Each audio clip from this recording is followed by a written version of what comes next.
Ontogeny.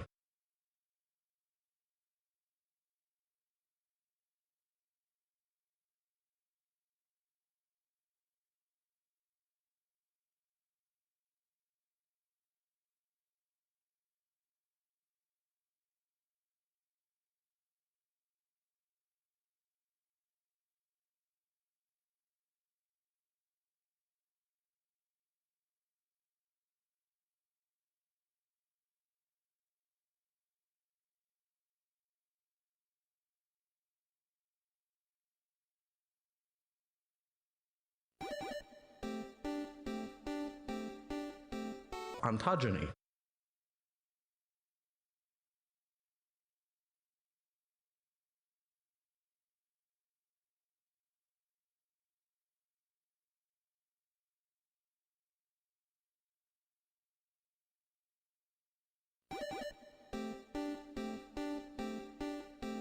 Ontogeny.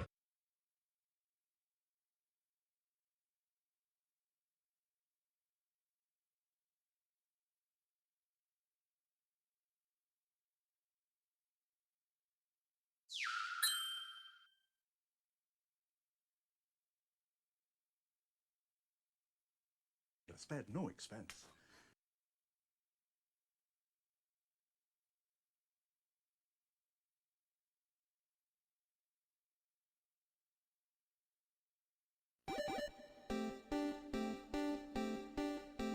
Ontogeny.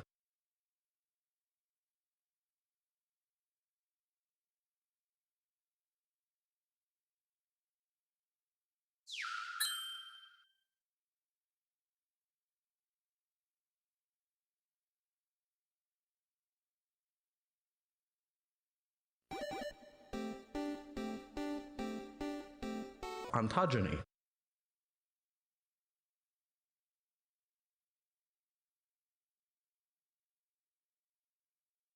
Spared no expense.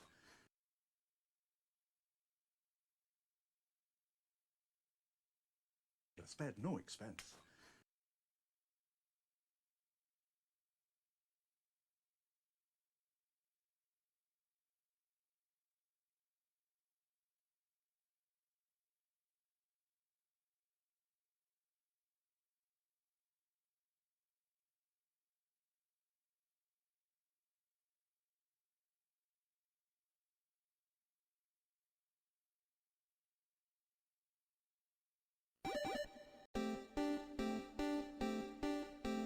Ontogeny.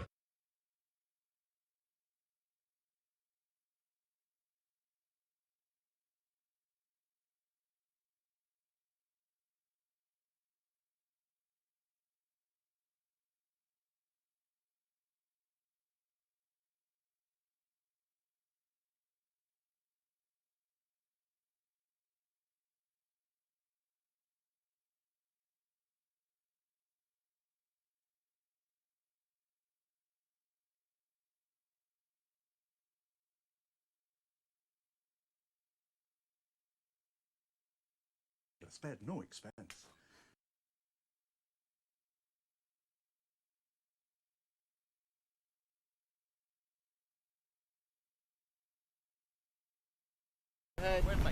Cool.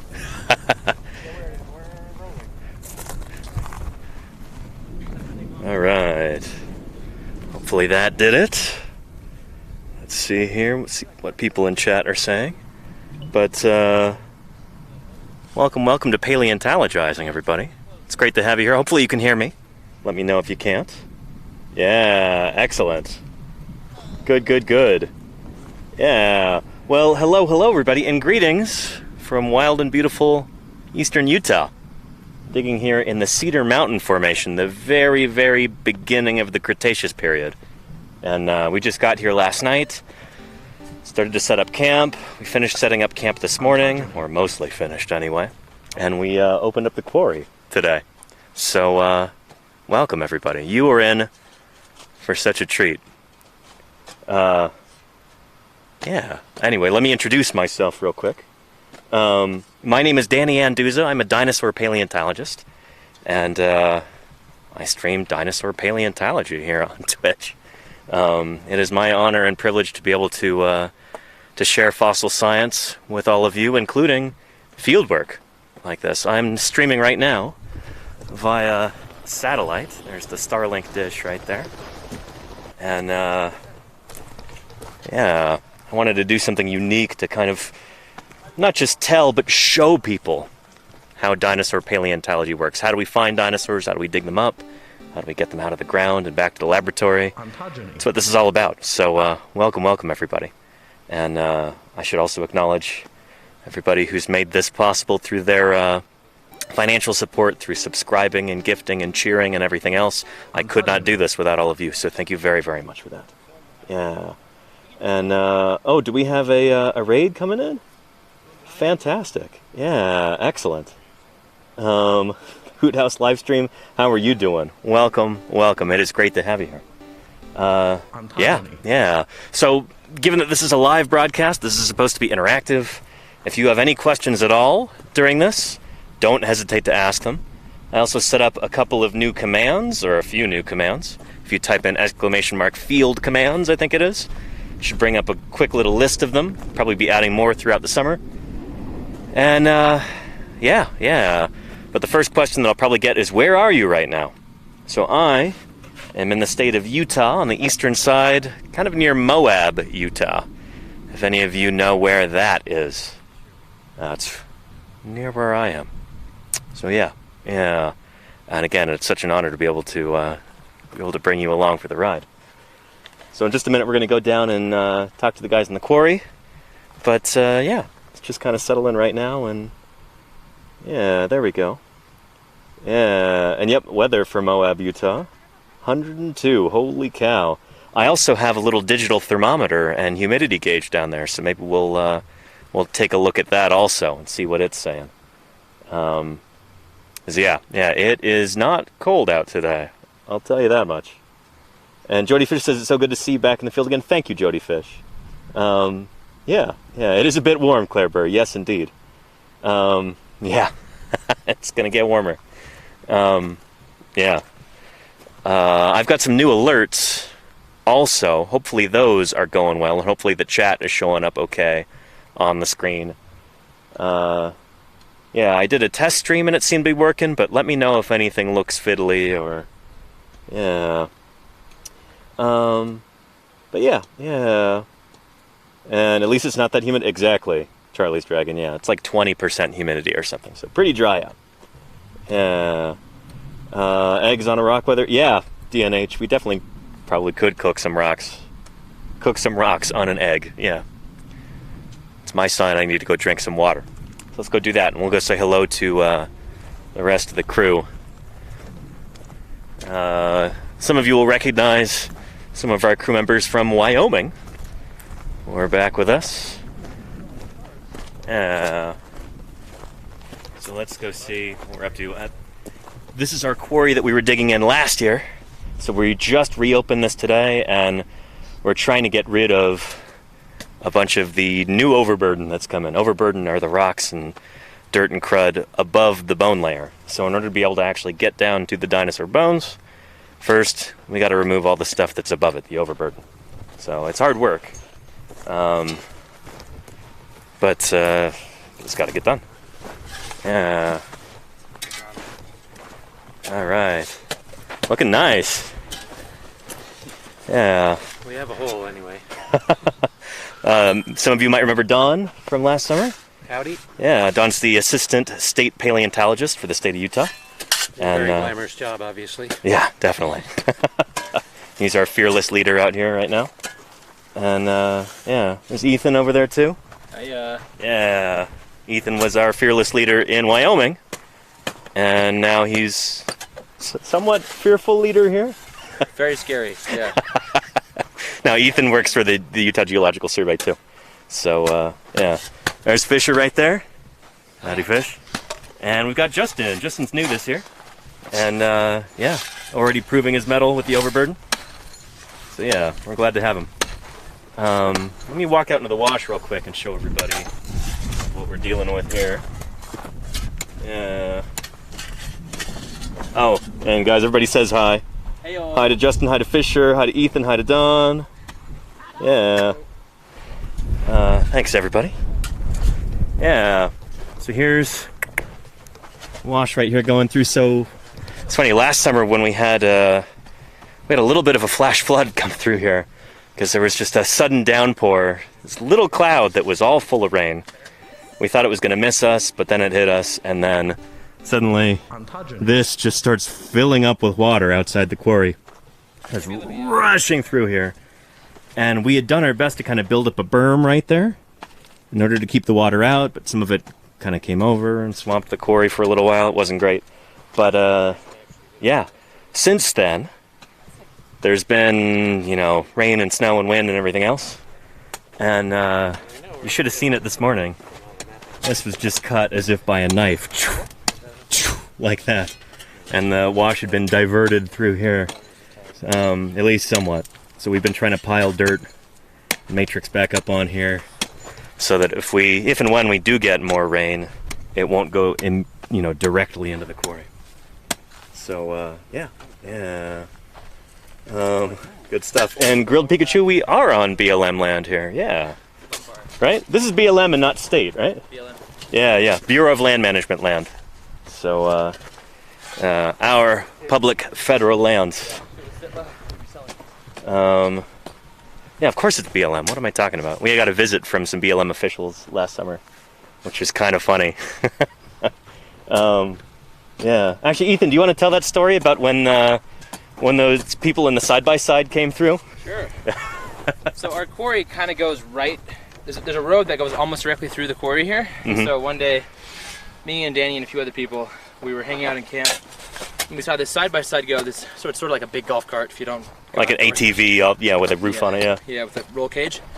They came running through, this old couple, and they smiled at us and waved and drove by. No, they didn't smile and wave, they just went by. I think I saw them wave. Maybe, oh, really? No, yeah, maybe not. I think I you're don't right. think they did. I think you're right, yeah. I remember you were just watching them intently. And I started sprinting because I realized, oh wait, they're going to drive right through the quarry, and we've got jackets and bones and nails everywhere. So without saying anything, Ethan just bolts off after them. I'm like, shoot, and I just take off after Ethan. Like, gotta back him up. I don't know what's going on. And so we get here, and I'm hoping to divert them away from the quarry, or at least say, hey, don't ride here. Uh-huh.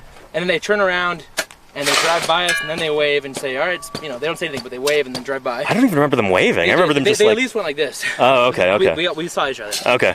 And then the BLM came out a few days later, and they were like, how's it going, y'all? We're just checking on you. Yeah, we got a call that there was like a meth lab or something out here, so...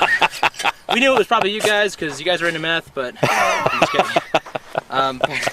So yeah, we were able to, they knew pretty much exactly who it was just by the location. Yeah. Yeah.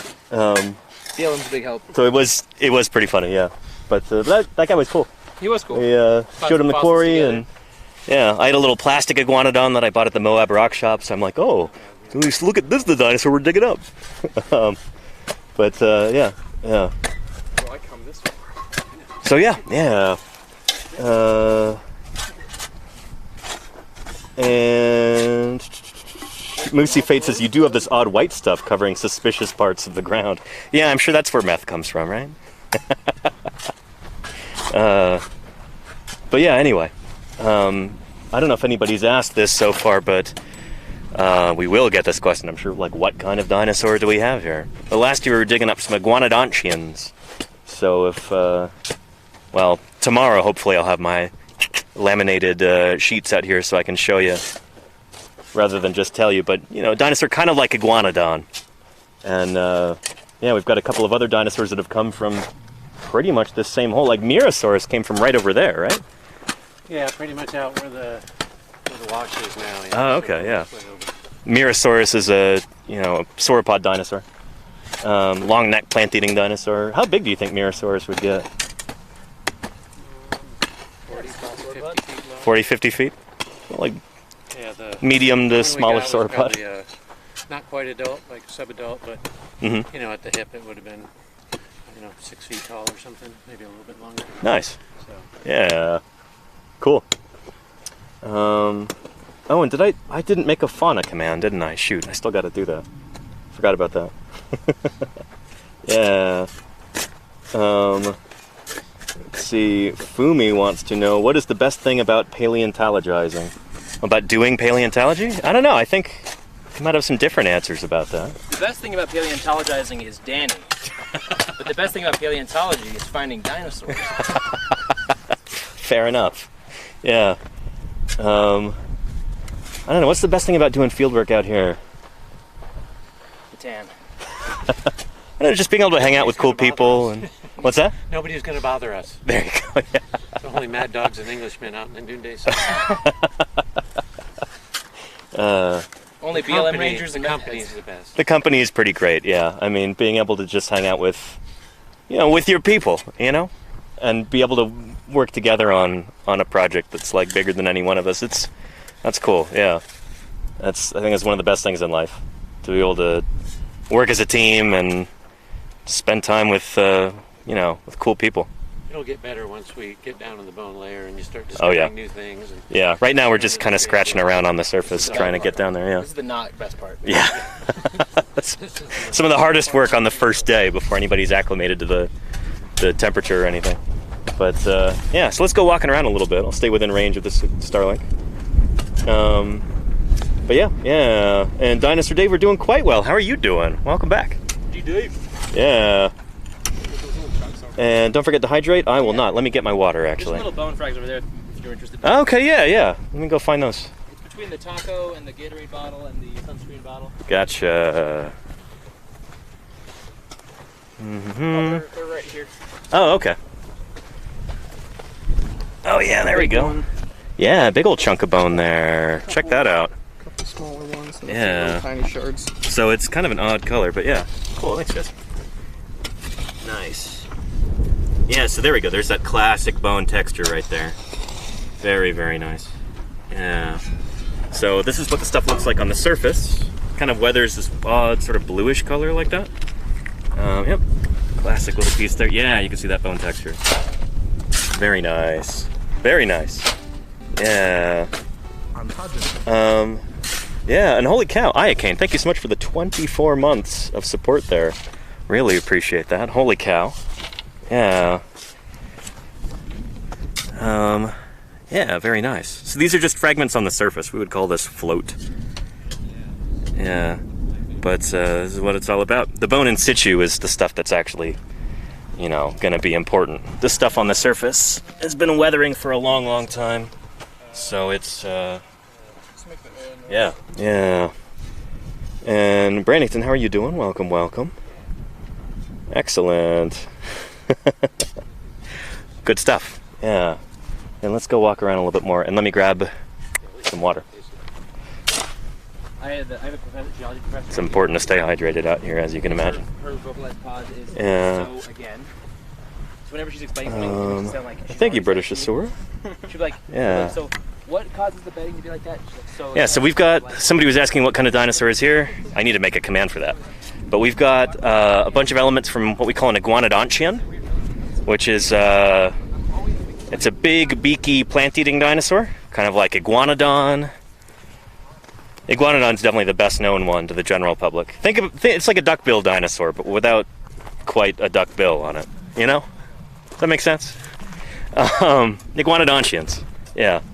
So we've got what's probably a new species of iguanodontian, but we need to find some more of it so that we can compare it to another one from the same formation called Iguanocolossus.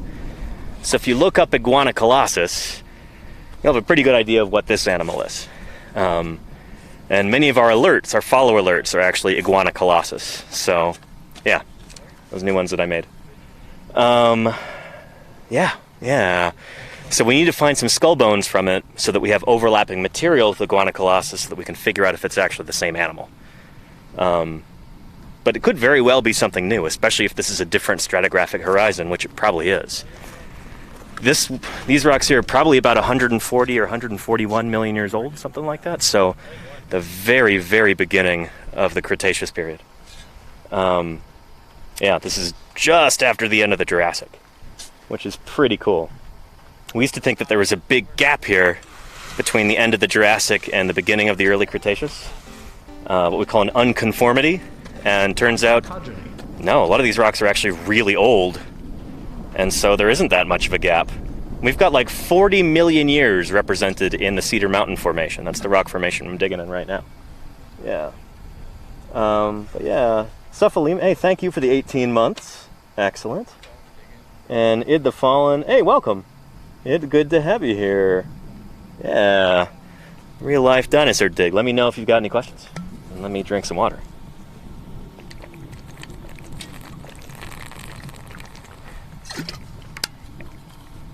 Drank like 5 of these today. Gotta do that out here. There's camp way over there. In fact, you can see the Prius and my tent off in the distance if you got sharp eyes or if the camera is clear enough, which I hope it is. Yeah. We might do some camp streams at some point, but yeah. Restock on your sunscreen, Jordy Fish? I put more sunscreen on today, if that's what you mean. Yeah. Good stuff. Steely Dan Iguanodon is the king of thumbs up. Agreed. Yeah. Good stuff. We've got 240 people watching right now. Holy cow. That's pretty excellent. Yeah. Trying to think for a first stream, what else should we talk about here? I'm sure we'll talk more in depth about the geology in this area sometime soon. And kind of go through and show you the different levels in here.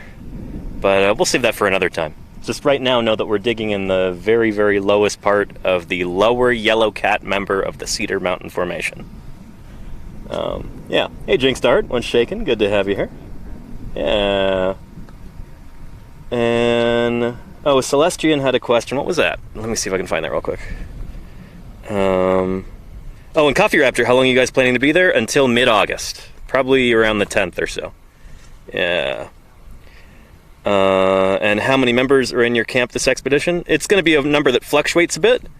But right now we've got... Let's see, it's 4 down there, plus me is 5, plus 2 more in camp, that's 7. We've got 7 people right now. But we'll probably get up to about 10 later in the summer. But people come, people go. So, it's always changing. Celestian wanted to know, do you guys have any stargazing late at night there? It's going to be an amazing view? Absolutely. Holy cow. Incredible stargazing here. To the point where, you get distracted by all of the satellites. There are so many satellites. And it's so clear here that you just see them all over the place. It's like, that star's moving in a weird way. No, that's a satellite. We'll see the International Space Station. We'll see the Milky Way. Lots and lots of shooting stars. It's pretty incredible. Yeah. But yeah. And Stink, there you go. People come, people go. The lucky ones eventually become fossils. Yeah. But first you got to complete that step 1, Yeah.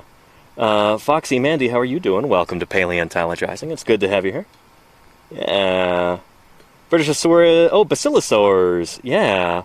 Yeah, Basilosaurus, the name means king lizard, because when it was first found, it was thought to have been a reptile. But nope, it's an ancient whale. Very kind of snaky looking whale. Yeah. There you go, Trappy. Yeah.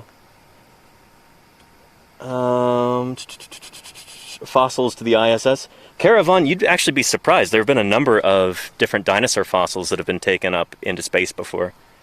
In 1989, I think? 89? Is that right? Somebody can look it up.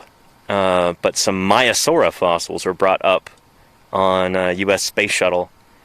There was an astronaut from Montana, and he was as a kind of fun thing, you're asking him what he wanted to bring with him up there, just as a little stunt. He's like, oh, let me bring up Maiasaura, which I think just that year had been named the state fossil of Montana. And there have been some other dinosaur fossils brought up to space also. There was a Coelophysis skull that was brought on the shuttle Endeavour, I think, in 1997. Correct me if I'm wrong on that. You can look it up. But yeah. Space is cool, I guess, but sometimes you just have to add some dinosaur flair to, really get people interested. So yeah. Yeah, there we go. And... Ontogeny. Oh, the habitat of the dig site. Grilled Pikachu. Yeah, we were actually just talking about that. We'll talk about this in depth later on in the summer. But But yeah, it seems like this site here was probably an ancient floodplain. So we found roots in this quarry before. I say we, it was actually people in previous years. But the roots are going out horizontally rather than vertically. Roots from ancient, plants. And from what I can understand, as I understand it, when roots go out horizontally, that's generally like a typically kind of wet environment. So if it's not like a cactus root that goes way, way, way down deep, or like a taproot of, an arid environment plant, the roots on these plants are going to go down super, super deep. But in wetter environments, the roots can kind of spread out horizontally, and those are the kinds of roots that we had here in this quarry from the Cretaceous period. So it indicates it's probably a wetter environment, but maybe kind of seasonally dry. Maybe there's like a floodplain that would dry out every once in a while. And the sauropod dinosaur that came from right over there, right where that red milk crate is, pretty much, that Mirasaurus, that was found, we think it was mired there, because the legs are they were going straight down into the ground, and they were still articulated. So those leg bones were still all stuck together. So we think this dinosaur actually got stuck in the mud right there. So yeah, probably would have been kind of a muddy floodplain, seasonally very dry, but very, very wet during certain times of the year. Yeah. And Grilled Pikachu, thank you for subscribing. Hey, I really appreciate that. Thank you, Sloppy Salamander, for the gift sub. Excellent. You guys should know that, any support that I receive on this channel goes directly, back into being able to do stuff like this. The Starlink dish and those solar panels there that are powering it. It's a direct result of your support, so thank you very, very much for that. Yeah, you guys make this possible, so thank you. Yeah, good stuff. Let me know if you guys have any other questions. It's going to be a Q&A heavy stream because, again, we're not really doing too much there yet. And that's not really a 5-man job, so I don't feel too bad about being over here right now. But yeah, let me know if you got any other questions, and go ahead and answer them for you.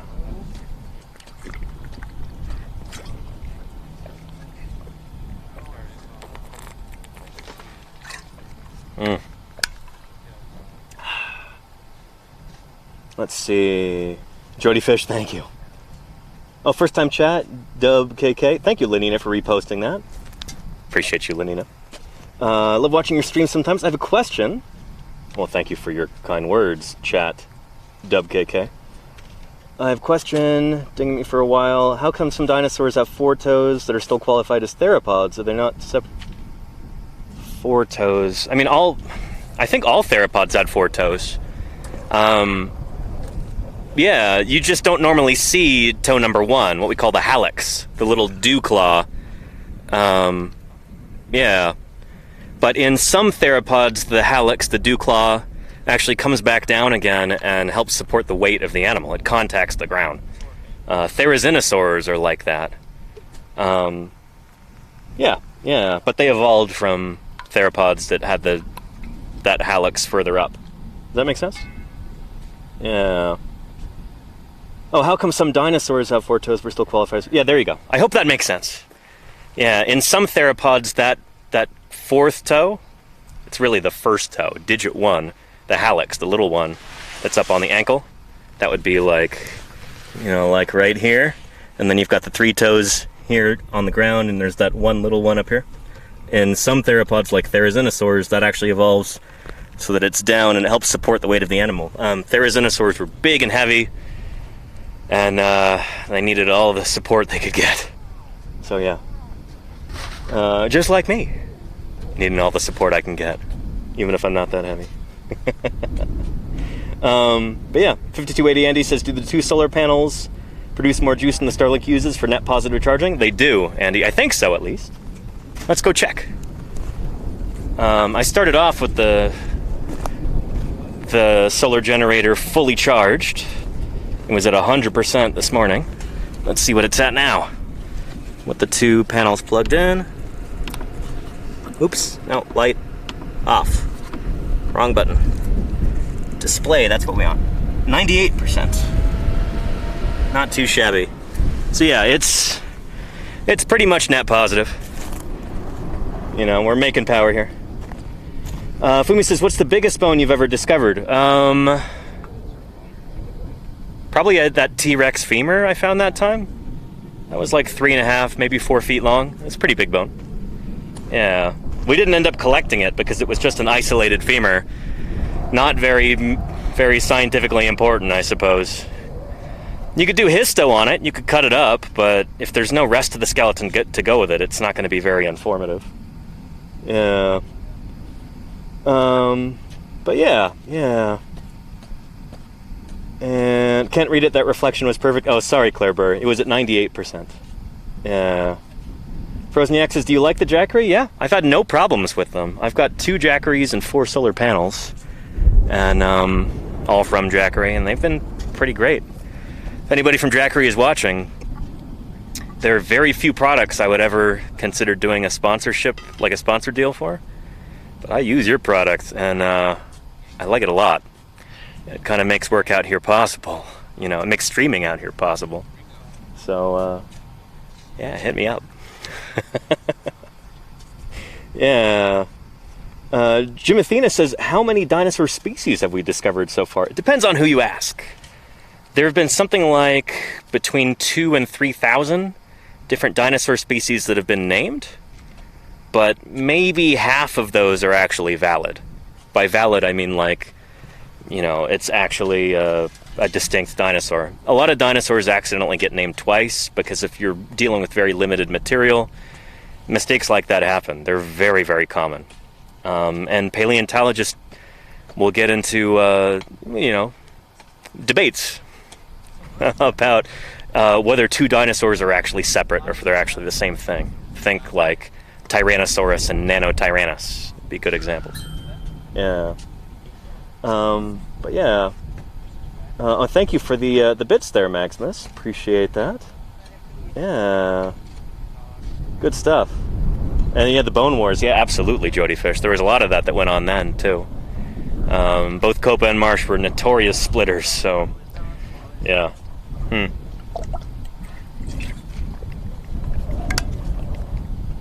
So yeah, what's my favorite wastebasket taxon? Brannington, that's a good question, shoot. A wastebasket taxon, for anybody who's wondering, that is a critter where you don't really... you get a bunch of different animals or plants or organisms that are all, you know, thrown in under the same name.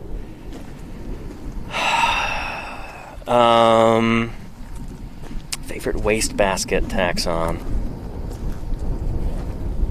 I don't know. You might have to go with the original for dinosaurs. Megalosaurus. Iguanodon has also been, yeah, another famous wastebasket taxon. I don't know. I'd have to think about that. Yeah.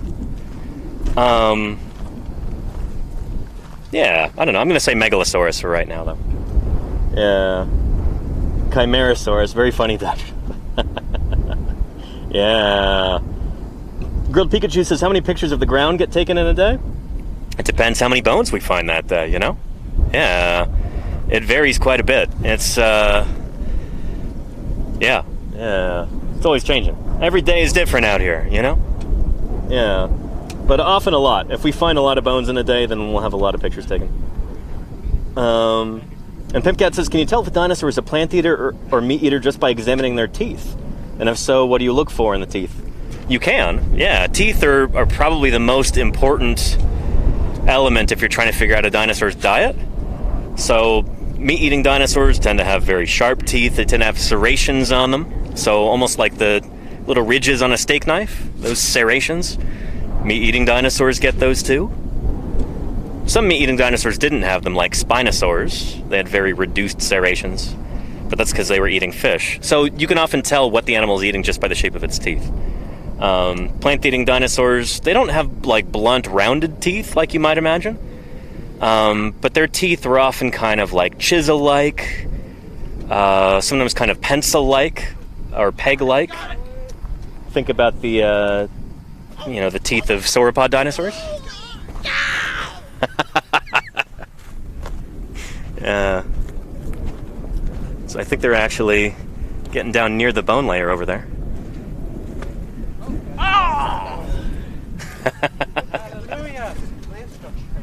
Have we got the pallet? We got the pallet. All right, let's go take a look. You're not gonna believe what we found. The wood we It put here doesn't last take year. much to get us excited. But we put the pallet in there so that when we came back this year, we would dig down, and when we hit the pallet, we know we're in the right place because this has changed so much with all the erosion from the winter. Guys, this is not a pallet. This is a bone. No, it's Yeah, I know. This is like a very, very rectangular. 2x4 Saurus. Yeah. That was a lot harder I was just than I was thinking that expecting. we could go get the maps from last year, and we could look and see like, oh, this is where the bone is. But now we have the pallet, so. Nice. And I think now the question is which way. I think it's going to go like that. Okay. So that's our corner there, I or think that's the corner because I don't see any pallet there and there, so it must be nice. right here. So. Yeah. Excellent. Well, I was hoping that we would get to the pallet today, so that we could have sweet dreams tonight. There we go. Thinking Yeah. about what we're going to do in the morning, removing the pallet, getting to the bone. Yeah. Yeah, so Nice. Good work, gents. yeah, All right. a little Yeah. harder than I thought it was going to be. Yeah, I mean, we were looking for it as soon as we started digging in. We're like, oh yeah, the pallet should be right under here. But we dug down like a couple of feet. It's been more. Yeah. Well, we had a pretty wet winter this year, so. Mhm. Yeah, and that berm breaking through, you know, Breach, yeah. water coming through that, breaching it, and we've dumped a lot more sediment into here. Yeah. Cool stuff. Yeah. Never been so excited to find a pallet before. Well, nice. Cool. It'll make the day much more palatable. There you go. Yeah.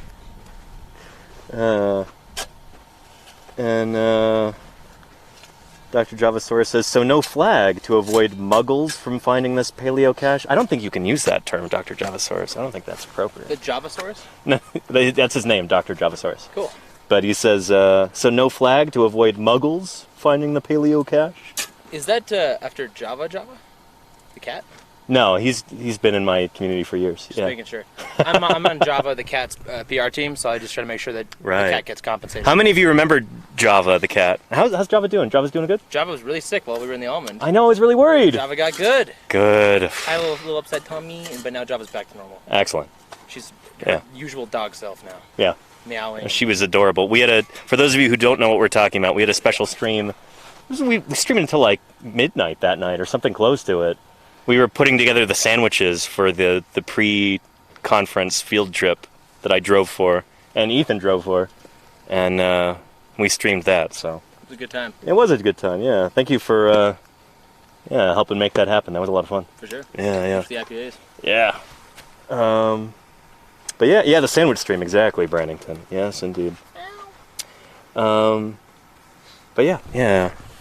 Anyway, good stuff. Yeah, so when we actually left this site last summer, when we packed everything up, we tried to make it look as natural as possible. So we put the pallet down, shoveled dirt on top of it, tried to kind of round things off because we didn't want any poachers to come through and, steal things or vandalize the site or any of that. So, yeah. But shoot, they would have to be pretty dedicated to try and steal any bones out of here. This is a hard going. It's not the easiest site to work, so yeah. But we do have pillows here. That's what we use to keep the scorpions, out of Comfortable? sight. Yeah, Yeah. keep them ready, keep them sleepy, keep them ready for the morning, ready for work. Now, when you're lying down on this rock all day, it can get a little uncomfortable. So we got these old pillows that we lie on. And, yeah, you'll see that later on in the summer. Yeah. Anyway, yeah, good stuff. And no, I understand, Dr. Java. Yeah, I got that reference at least. The Muggles one, yeah. Even though I don't know anything about Harry Potter, honestly. But yeah. Good stuff. How are the alerts going, by the way? Are they working as intended? I tried to make a bunch of new alerts that were as unobtrusive as possible. Well, not maximally unobtrusive, but just less obnoxious than the alerts that I had last summer out in the field. They're working, Claire Burr? All right. Good stuff. I'm glad. Yeah. Yeah, not super loud, tiny, good. Good, that's what I was aiming for. Yeah. We've got 297 people watching right now, and I don't want anybody to feel like the alerts are too obnoxious to watch. You know, I didn't want them to distract from the science too much. So yeah, watch out for this cactus here. How's it go up here? Yeah. The lower left for them too? Yeah, Clipper, good. I'm glad that's working out. Yeah.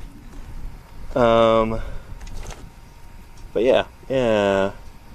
Good stuff. And we got that new alert, Kodali. Yeah. 1063 made that for us. iOS actually commissioned that new emote, the like little pixelated dancing theropod. iOS commissioned that for me. It was a surprise. I was not expecting that. But, so shout out to iOS. Thank you, iOS. Appreciate that. Yeah. Good stuff. Yeah. And Ellie Bunnies, how are you doing? Welcome. Nice. Yeah. Good stuff. iOS is like, she was really excited about it, but she's like, I really hope you like them, Danny. I know that's not a scientifically authentic representation of a theropod dinosaur, but, I thought it was really cute, and I like it a lot, and I said, okay, we'll put it in there. I'm grateful. Yeah.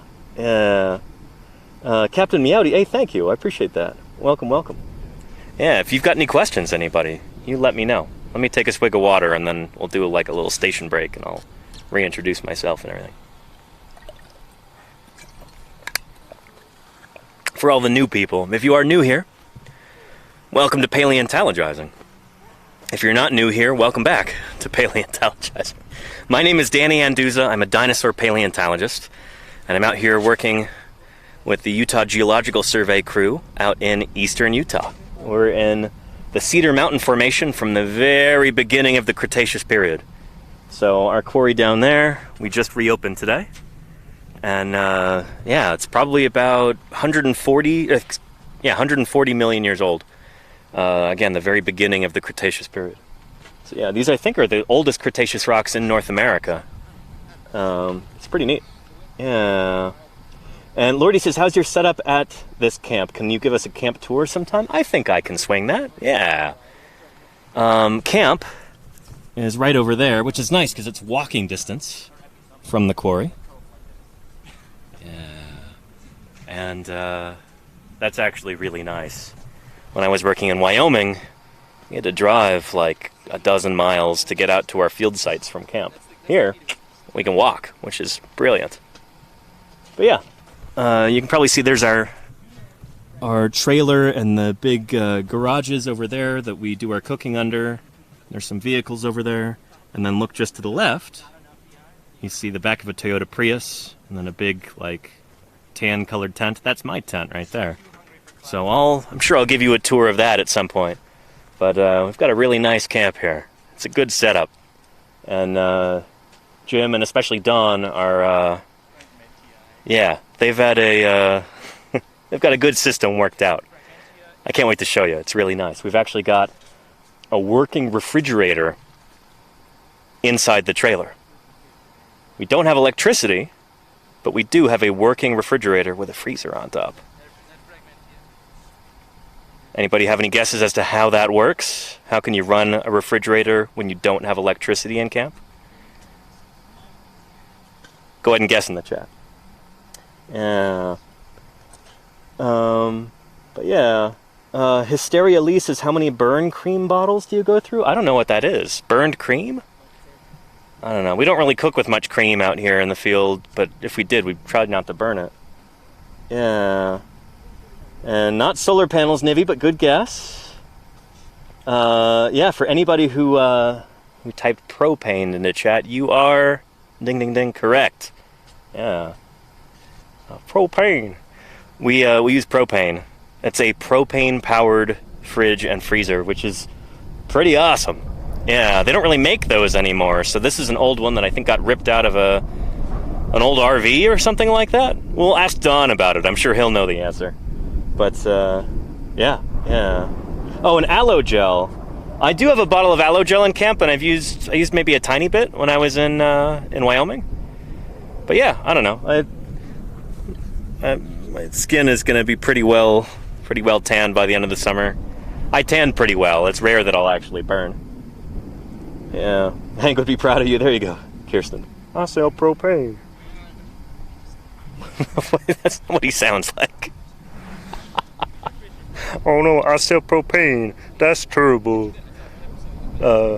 Lousy, terrible. That's Charles Barkley, not Hank Hill.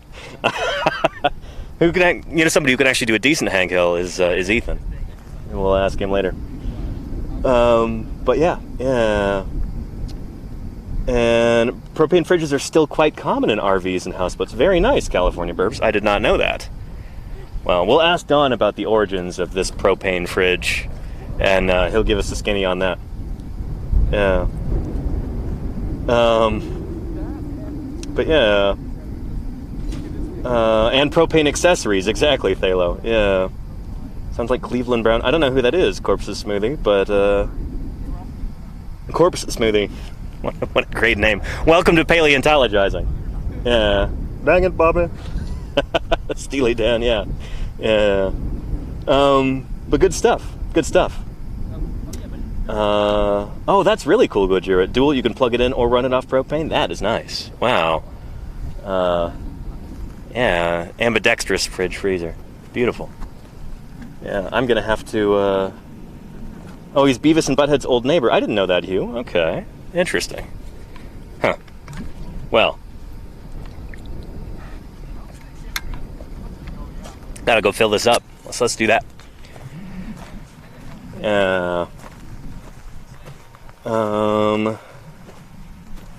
Wait, a propane generator? No, this is solar, Golganek. You know that. At the beginning of the episode. Golganek. Ontogeny. Yeah, this is our setup. There's a battery under that towel, but I don't want it to overheat. Any shade tarp for that yet? Maybe I'll do that tomorrow. But again, we just got here, so still kind of setting things up here. Yeah. Yeah. Anywho.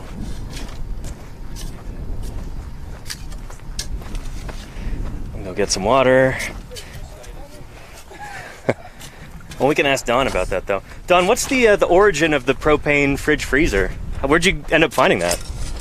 Oh, they're pretty easy to find at like camping supply places. So Really? They're kind of made for if you live off the grid somewhere. Where you can get propane, but you don't have electricity. So you bought that new? You didn't have to scavenge it out of an old RV or anything? No, we bought it new. Oh, nice. Okay. Oh, Yeah. 21 years ago. Nice. It was $1,200 for that little thing in like Holy cow. 2002. But I mean, we've really gotten our money's worth out of it. Oh, it Shoot. saved us thousands of dollars worth of traveling to town to buy ice. Yeah. I mean, without it, out here, if you had to go get ice all the time, it would take so much time. We would probably just have to have non-perishable food, Yeah. and warm beer. It's a massive quality of life thing. Like, holy cow, it's improved our summers tremendously. It's kind of wild to think about. Yeah. That somehow it has a little pilot light, so somehow heat makes something happen with those chemicals, and then it makes cold. I don't know. Do we have any Magic. any engineers in chat who can explain this to us? I have Googled it, and it shows. I think it's like two different fluid chemicals in there, and somehow the heat causes them to do something and suck Cool. shed the heat somehow. I looked at it, but it was a little complicated to commit to memory. So. As long as it works, you know? Yeah, exactly. Yeah. Writing some scary Yeah. stuff for animals eat people. And Ethan, I couldn't get my Hank Hill impression to work with the propane. Dang it. Yours is pretty good. Can I put you on the spot? Okay, here's my Hank Hill. Yeah. I sure wish I had a better job. No, sorry. Let me think. Dang it, Bobby. Whoa! God dang it, Bobby! That's not very good. That's a lot better than mine. Mine sounded like Charles Barkley. Yeah. That's not very good. Oh! What was yours? We just usually, damn it, buddy. I'm gonna make that boy smoke the whole pack. There we go. Thank you. Yeah.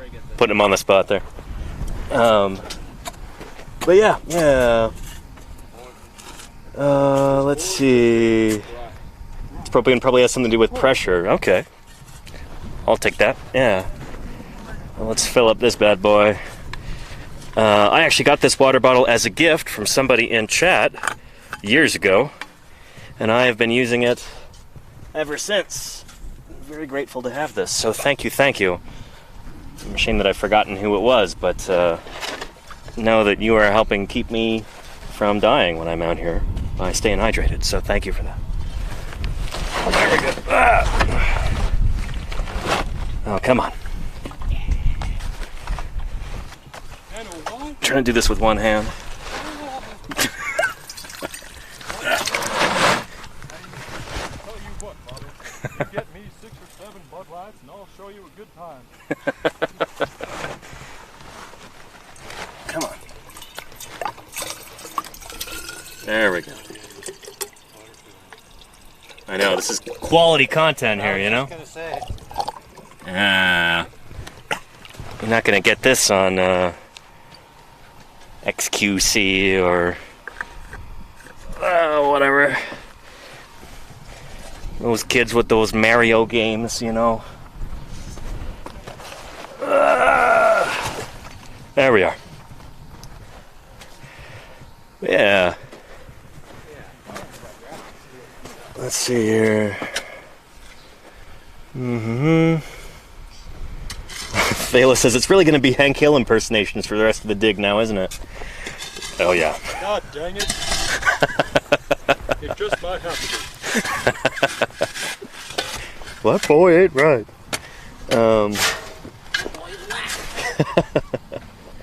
Yeah, well, let's walk over here and see if we can spot any lizards or anything. Again, we're just doing overburden right there, right now, so it's not the most exciting kind of content, I suppose, but let's just kind of stroll around here and see what we can see, like this burrow here. Who's living in here? There might be nobody right now. It looks like it's been filled in.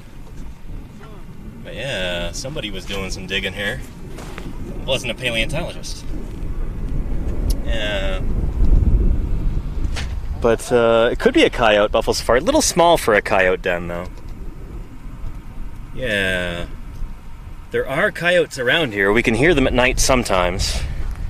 But this whole area is pretty desolate. Like, we don't really see very many... Actually, come to think of it, I've not seen a single bird in the last 24 hours. Not one. I saw a bat last night, but I have not seen a single bird. And you know me, I'm always on the lookout for birds.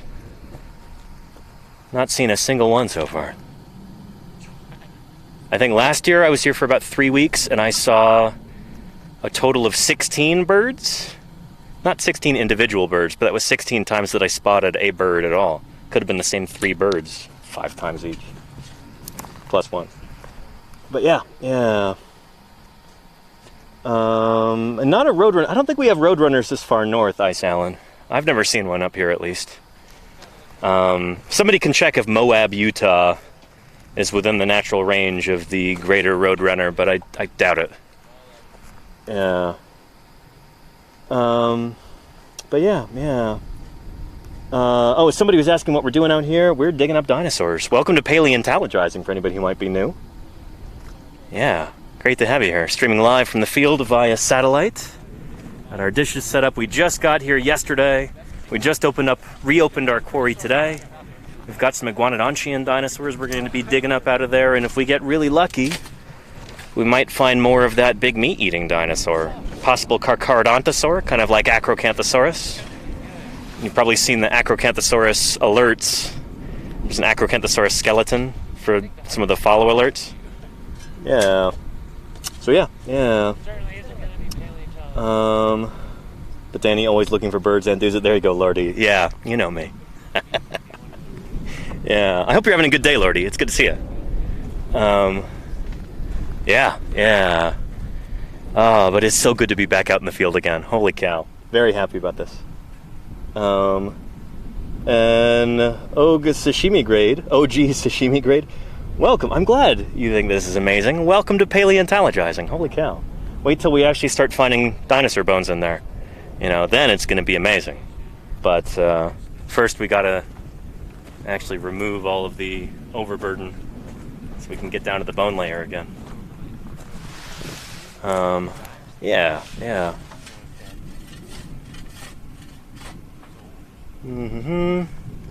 And Jessic Mayhem. Only reason I didn't do anything with my paleo degree was because 20-year-old me didn't want to go all the way to the States. I have some regrets. Yeah, it's tricky. Where are you from? If you're from like the UK, then I understand. Shoot. There's more dinosaur paleontologists in the UK than there are dinosaur fossils, almost. Yeah. That might have been the birthplace of dinosaur paleontology. England, but, yeah. But yeah. And how much will the gas cost this trip, Grilled Pikachu? Gasoline or propane, you mean? I don't know. Gasoline, not very much for me. I drive a Toyota Prius, so I don't know. I'll probably spend less than $200 on gas this whole summer. Yeah, maybe way less than that, actually, come to think of it. I think I've spent less than $100 on gas to get out here in the first place. All the way from California. Not too shabby, right? But yeah, as for the propane, the refrigerator really sips it very gingerly. It does not use a lot of propane, so we might go through a whole tank over the course of the next 3 weeks, but we'll see. Yeah. Oh, in Australia is far. That's very true, Kennedy. But you've got dinosaurs in Australia as well. Shoot, Australia definitely has more dinosaurs than it has dinosaur paleontologists. So, yeah, there's definitely potential to do very cool stuff on that continent, for certain. Continent, country, yeah. Ontogeny. Oh, and Kodali says, if you could dig in any other country, where would you go? I just got this question the other day. Fisher and I were talking about this, one of our crewmates over there. I said, India.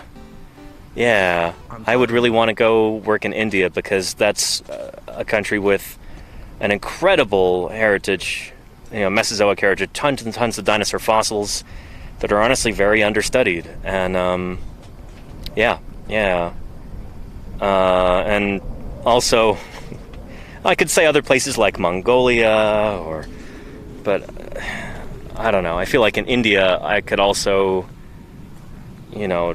I wouldn't have to worry about being a vegetarian there, So, that would be an incredible honor to be able to work in India. Maybe someday. Yeah. Thought you wanted Antarctica? Well, Frozen Yak, I've also said Antarctica in the past, but I told that to Fisher, and Fisher went, Antarctica's not a country. So there you go, India. But Antarctica would also be incredible, and I very badly want to go work and digging up dinosaurs in Antarctica. And yes, indeed, for anybody who is wondering, going, wow, there are dinosaurs from Antarctica? Yeah, absolutely. Yeah, we've got dinosaurs from all 7 of Earth's continents. So yeah, they lived all over the world. And, well, back when dinosaurs first evolved, in the middle or late Triassic period, you could walk to just about any place on Earth because the continents were all squished together in this giant landmass that today we call Pangea. So you could walk from the tip of Antarctica to, to the northern tip of Canada and back. It would take a long time, but you could do it, without getting wet. Walk across dry land from, to pretty much almost anywhere on land you could walk to. I'm sure there would have been a few islands here and there, but yeah, all the major continents stuck together. Pangea.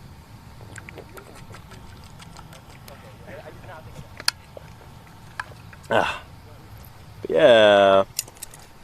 Hika Rin says, what about South America? Yeah, South America was part of that too. South America used to be stuck to the side of Africa. If you look at the continents today on a globe or on a map, it's really easy to tell where South America and Africa used to be joined together. They're like puzzle pieces today. Just fit together perfectly. So yeah. But yeah. And Caravan says Antarctica must have a lot of previously unknown dinosaurs and other creatures. Yeah, there's only like There's fewer than a dozen different dinosaurs that have been named from Antarctica.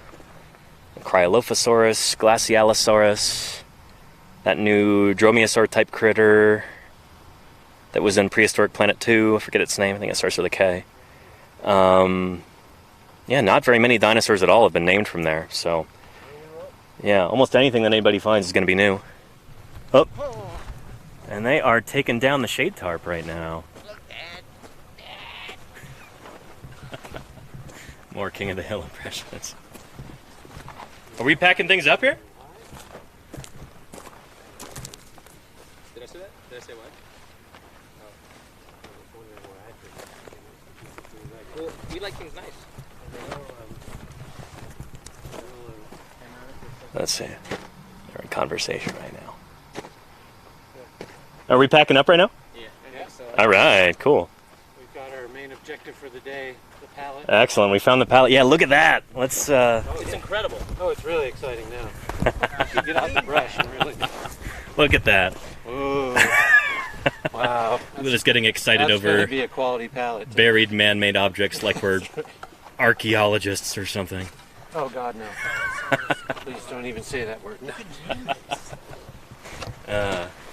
Very nice. Well, I've been confused with archaeologists. yeah. Well, I'm going to go ahead and wrap up this broadcast then, I think. Yeah, I know it was a short one today, but I'll probably start a little bit earlier tomorrow, I hope. And yeah, we'll see. We'll see. But let's go over here for right now. And let's see who else is on Twitch. And go ahead and wrap this up. And thank you, Charlie's Dragon. Yeah.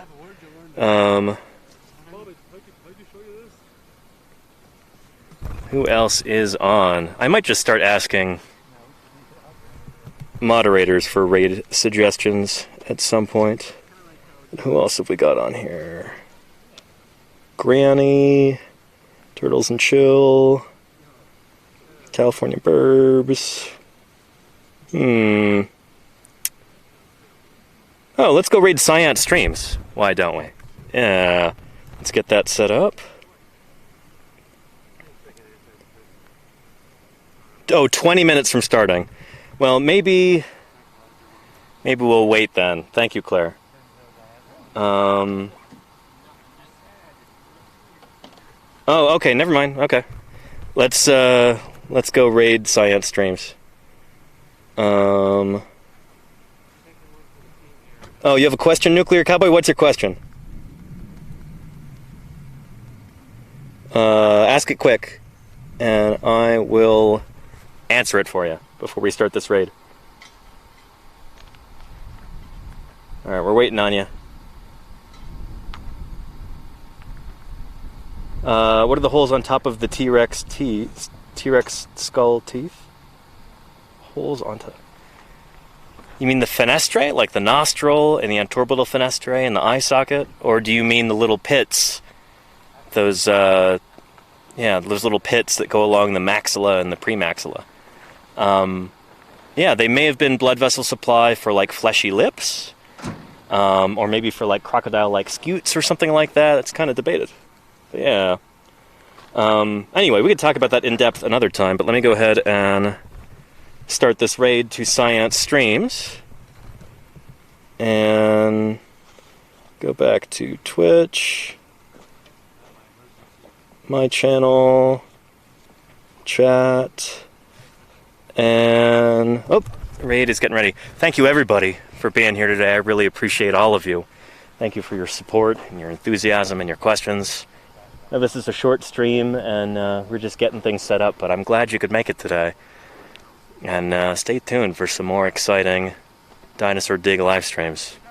But until then, everybody, you take care of yourselves. And I know this is Twitch, so you're not supposed to say this, but try and get outside and get some fresh air, you know?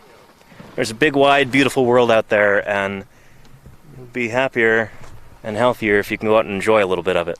So, yeah. Anyway, let's go raid Scient Streams, and I'll see you later, everybody. All right, take care. Bye-bye.